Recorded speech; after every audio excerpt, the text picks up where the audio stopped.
The night something attacked Colares Island. The series of events commonly known as the Colares Islands Invasion, occurring between the summer of 1977 and continuing into 1978, stands out as one of the most significant periods of UFO activity ever documented. Over the course of several months, numerous encounters unfolded, capturing the attention of not only UFO researchers, but also leading to an official intervention by the Brazilian Air Force. Each encounter, though seemingly connected by a common thread, brought forth a plethora of new details that intrigued investigators. Prior to the military's involvement in the area, a variety of encounters with unidentified aerial phenomena had already drawn interest and speculation. This concentrated and prolonged period of UFO activity in Colares remains a subject that continues to fascinate and perplex researchers to this day. In a scenario involving the military acknowledging significant injuries sustained by island residents, some researchers took it a step further, contending that fatalities might have also occurred. Additionally, speculation arose within the UFO research community, suggesting that a staggering figure of over 400 individuals might have fallen victim to having their blood drained by these mysterious, unidentified flying objects. This particular incident, occurring off the coast of Brazil, briefly created the impression, especially for those directly impacted, that an actual invasion was underway, leading to grave consequences. The event captured a transient moment in time, marked by unsettling circumstances and fueled suspicions of extraterrestrial involvement. The incident that took place on Colares Island holds significant relevance in the realm of UFO sightings and discussions about advanced beings. It has the potential to unveil a narrative that extends beyond mere extraterrestrial encounters, possibly involving covert activities concealed amidst the focus on proving the existence of alien life forms. This event raises questions about why unknown entities seem to be targeting unsuspecting residents in the fishing villages of northern Brazil. Delving into the intricacies of this incident may reveal layers of complexity that go beyond surface-level UFO sightings, shining light on potential motives and ramifications that transcend conventional understandings of extraterrestrial visitations. On the fateful evening of October 29th, while the husband and his pregnant wife were unwinding in the comfort of their living room, a disc-shaped craft unexpectedly appeared outside their window. Subsequently, a green laser beam penetrated through the window, rendering the couple immobile. To intensify the eerie scenario, two unfamiliar entities intruded into their residence. Fortunately, a vigilant neighbor intervened, warding off the entities with a shotgun and preventing further harm to the couple. Interestingly, both individuals eventually recovered from the ordeal, although Benedito continued to grapple with inexplicable episodes of melancholy for several weeks thereafter. The incident in question garnered the attention of numerous UFO enthusiasts and scholars who delved into the details. However, despite its prominence, it was just one of many occurrences that occurred on the island during that period. Interestingly, these sightings did not have their origins in the incident alone. They actually commenced as early as late April. Notably, while reports of similar Chupa Chupa beings can be spotted intermittently across Brazilian history in the 20th century, the turning point is often identified as April 26, 1977, marking the transition to a phase where the phenomena escalated in intensity. This specific date is pivotal in understanding the shift towards more aggressive encounters with these entities. On that particular night, just past midnight, a group of 4 fishermen found themselves on their small boat in the vicinity of Ilha dos Caranguejos, also known as the Island of Crabs. Unexpectedly, a bright and powerful light emerged and descended upon their boat, causing a moment of intense illumination. Subsequently, as per the accounts provided, the outcome of this strange encounter led to 2 fishermen sustaining severe injuries, with the unfortunate loss of 1 fisherman's life. This unfortunate incident marked the beginning of a series of escalating events and changes that would unfold in the aftermath. During the Ilha dos Caranguejos incident, which marked the onset of a series of events in the Colares Islands area, a significant phenomenon unfolded. The absence of modern technology like the internet during that era, coupled with the region's existing isolation and limited communication infrastructure described as precarious, led to the majority of accounts staying confined to the local domain. In spite of their origin, whether local or external, the individuals in question displayed unwavering perseverance.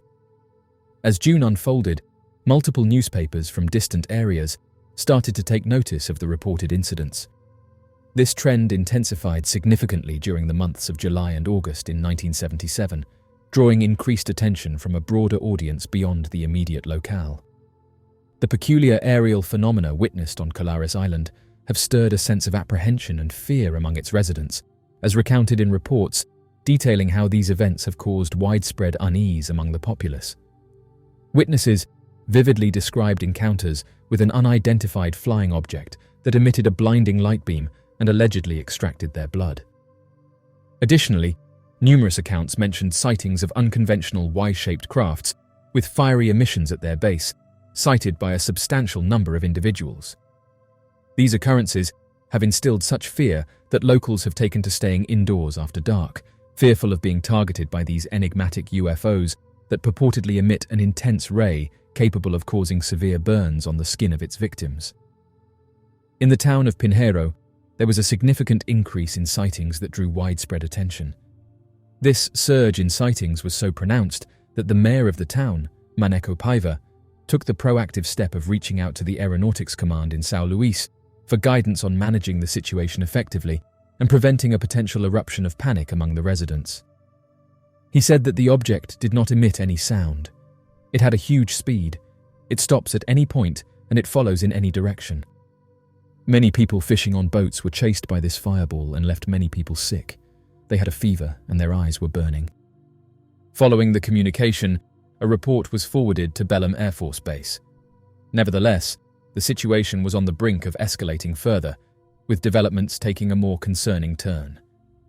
Throughout the month of July, numerous reports from the past, often overlooked, depict encounters with peculiar aerial vessels known for their blood-sucking tendencies. Credit for unearthing these accounts largely goes to the diligent investigations of UFO enthusiast Daniel Rabiso Giza, whose in-depth study of the Chupa Chupa incident sheds light on this phenomenon.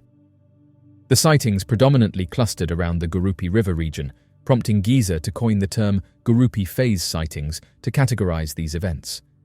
These obscure incidents hauntingly resonate with the mysterious behavior of these unidentified flying objects, sparking curiosity and speculation among those intrigued by the unknown. In July 12, 1977, the Jornal da Bahia newspaper detailed an intriguing account of a mysterious incident where a luminous unidentified flying object was reportedly seen extracting blood from the residents, evoking genuine terror among the local population. The residents expressed genuine fear and anxiety, dreading the possibility of becoming the next prey to this vampire-like light phenomenon. The report further documented the unfortunate demise of two local individuals attributed to the peculiar blood-sucking luminosities. This peculiar incident not only stirred fear within the community, but also raised profound questions regarding the origin and intentions of the enigmatic luminous entity. Through a comprehensive analysis of the events, it becomes evident that the presence of such an unusual phenomenon deeply impacted the local community, leaving them in a state of unease and uncertainty. During the occurrences of these sightings, the local community would soon notice that the presence of flames, fires, or even something as minor as a lit cigarette would draw the attention of these luminous and perilous entities. An unforgettable event occurred in the Pinheiro region, involving a farm where, at the request of the farm owner, a group of 26 labourers laboured late into the night to set up fences. One of the workers decided to venture to a nearby river to catch fish with the intention of providing a meal for the entire group upon completion of their tasks. This incident underscored the stunning allure of these mysterious glowing objects to the surrounding population, leaving a lasting impression on those who witnessed it. In the midst of his presence on the riverbank, a mesmerizing blue-white radiant light materialized in the expanse of the sky above him. Instantly gripped by fear, he hastily relinquished all his belongings and made a frantic retreat back to the safety of his companions. To his astonishment, the enigmatic entity trailed closely behind, diffusing its ethereal blue luminescence onto the terrain beneath. Observing in awe, the group stood transfixed as the unidentified object lingered in the air for an approximate span of 45 minutes, before gradually veering off into the distance, leaving an air of mystery in its wake. Several days later, João Barros, a 41-year-old individual, accompanied by two companions, engaged in a fishing expedition along a river in the vicinity of the São Bento area. At approximately around 1 in the morning, an inexplicable luminous entity materialized abruptly before their boat. The mysterious object emitted a red glow at its core, contrasting with a soft hue of light blue-green towards its periphery. This orb-like craft traversed in close proximity to their vessel before vanishing into the darkness. Notably, Barros, whose back was turned to the radiant presence during its passage, endured excruciatingly intense burning sensations on his back that lingered for several days thereafter. This extraordinary encounter raises questions about the unexplained phenomena that can occur in the remote natural settings, leaving those involved perplexed and seeking answers to the mysteries that unfolded that fateful night. In the vicinity of Mata do Olimpio, a comparable incident unfolded, just like one previously reported. It was a typical evening when Antonio Olimpio, following his routine, ventured out of his residence to reach the outdoor lavatory. However, as he proceeded on his path, a luminous red entity suddenly materialized in the sky above. Overwhelmed by fear from the recounted tales, he swiftly pivoted and sprinted back towards his dwelling, calling out frantically for his wife. Despite his desperate attempts, just before reaching the safety of the doorway, he collapsed to the ground. At that critical moment, his wife, alerted by his distressed clamoring for assistance, rushed to his aid and managed to usher him back indoors. During this tumultuous incident, an inexplicable burning sensation afflicted him, searing his back, arms, and legs. Even with his wife's diligent efforts to alleviate his suffering by applying cold compresses, the scorching pain persisted throughout the remainder of that unsettling evening. It was quite evident to anyone spending a brief period in the vicinity during that period that the frequency of these occurrences was on the rise. This uptrend in the incidents was conspicuous and could not be overlooked. One television reporter by the name of Tinaldo Oliveira said that around 90% of the people they talked to had seen UFOs, and a lot of fishermen got burned. They were not serious burns, but the men were so afraid they did not want to go out to work.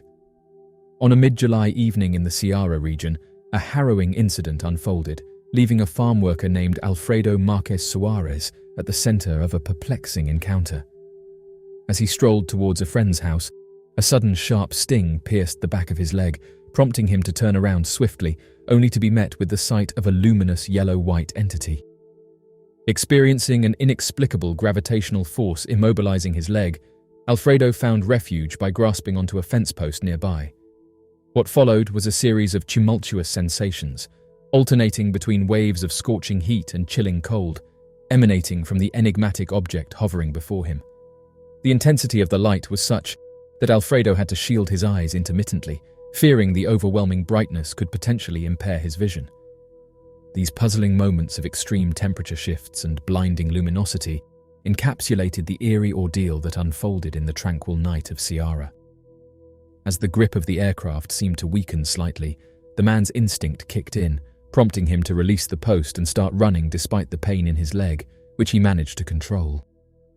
Seeking refuge under a cashew tree, he observed with fascination as the peculiar object soared high into the sky and eventually vanished from sight. Opting to abandon his initial travel plans, he decided to return home to thoroughly assess the condition of his aching leg.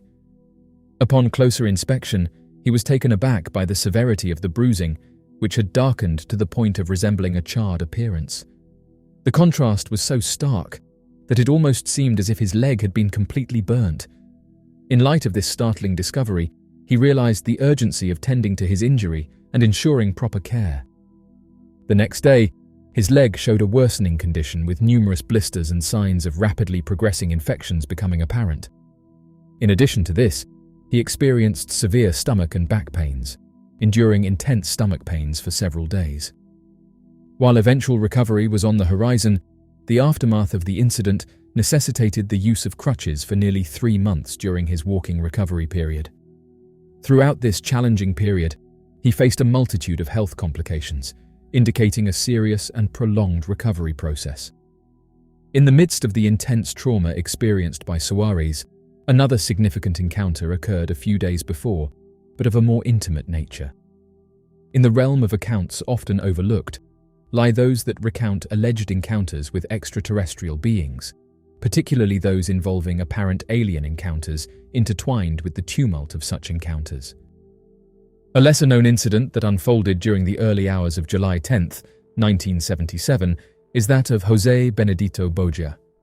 The clock striking 1 in the morning marked the commencement of Boggia's fateful journey from his residence, aiming to reach the bus stop.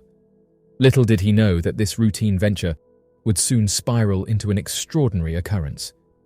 As Boggia proceeded along the familiar path, his eyes were drawn to a luminous blue-green object suspended in mid-air directly in his path. Mesmerized yet apprehensive, he observed the radiant object for what seemed like an eternity until a peculiar beam of light emanated from it, targeting him with eerie precision. The sequence of events that followed would shape the course of Boggia's night into a tale that defied conventional explanation, leaving him grappling with the inexplicable encounter and its enduring implications. Upon regaining consciousness, he found himself in an unfamiliar room, surrounded by diminutive beings engrossed in their activities. Soon after, these creatures seized him and transported him to another peculiar location. As he gradually awoke, he discovered himself on the ground, the morning sun casting its light around 8:30 in the morning in São Luís, several miles away from his home in Pinheiro. A sharp pain coursed down the right side of his body, persisting as he laboriously made his way back. Despite his efforts, he struggled to walk comfortably for weeks post the incident.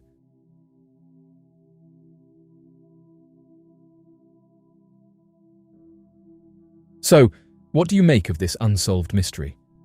Be sure to leave your questions and answers in the comment section below and help us to grow this community while working to solve these unexplained mysteries. Thank you for watching, and don't forget to subscribe for more videos.